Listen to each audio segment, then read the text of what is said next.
khoác khơi chúng mà ăn kia dám nữa cái chặt thấy đi.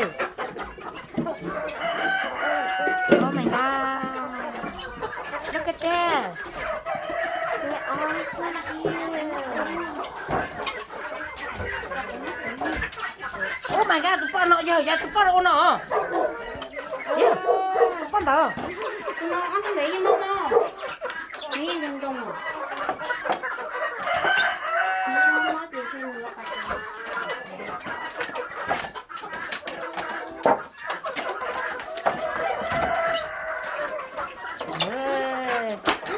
cái chặt cái chống mình. Oh my god, I forgot my shoe.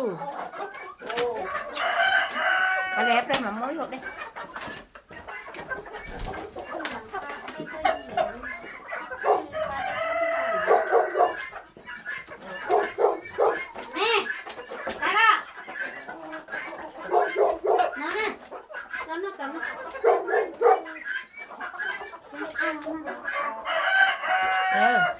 Rồi bé chọn lâu rồi bé sẽ xá sấy cho nó đó. Bé sẽ xá sấy tao bé mình cho lên cho còn có còn nên té bé sẽ tao sấy lên nó tụi nó ít thu lâu mà mọ tụi nó mà mọ đó chỉ ít thu nó hết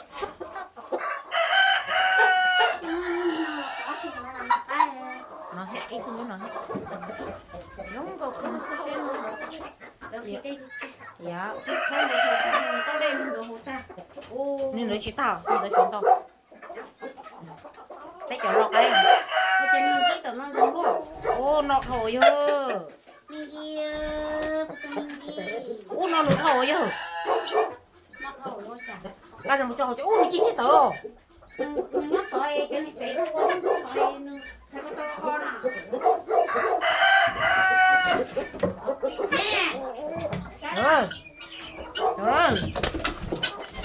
cho bé chọn lo bé thì xả xe bé tụi lo nó một buộc cây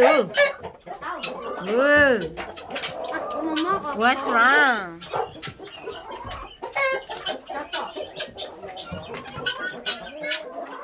cái tụi nó mà giống cô cái này cho nó là mất thì không mò ná cho nó là mất thì không mò cái chỉ lỗi tụi nó ná em nói chút chỉ là đó tụi nó lo hiện á rồi một nói chút chỉ là không mò tụi nó là mất thì không mò chơi là xài vô chích cho để chỉ tụi nó lúc ở chơi nhau mà bé tụi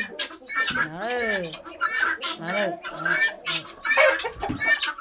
cái chỗ lọt ấy trong một nó ha lọt ấy là trong lọt nè trời ơi bé từng cái này mê thế chỗ lọt ấy kia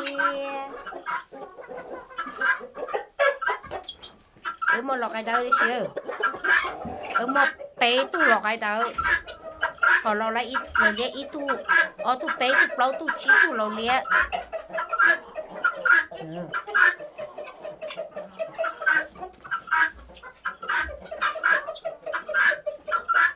nó tu bé nhá sầm lo hia một trâu tu bé li nó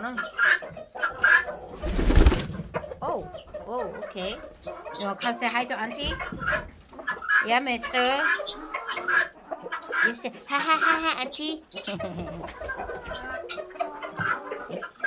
cái chọc ai nhỏ này nó đó gì lô chắp lời đi nè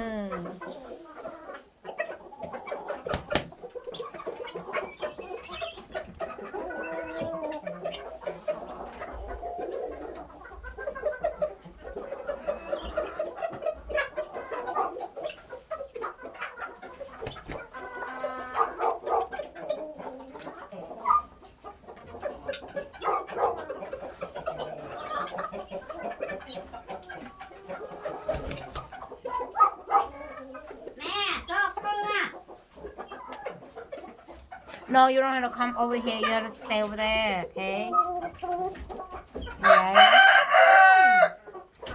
Tát qua trong tao một nó, tụi con giống như tụi sổ nó, tụi tát qua hai đứa, tụi con giống nè. Tụi nó mà qua hai đứa, nhé cú lo nè. Rồi qua trong hình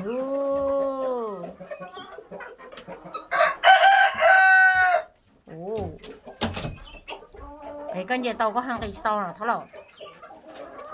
Đi. Đi sẽ con đi đi chà. này cho thay từ ít tu luôn phụ ra kì có mà đi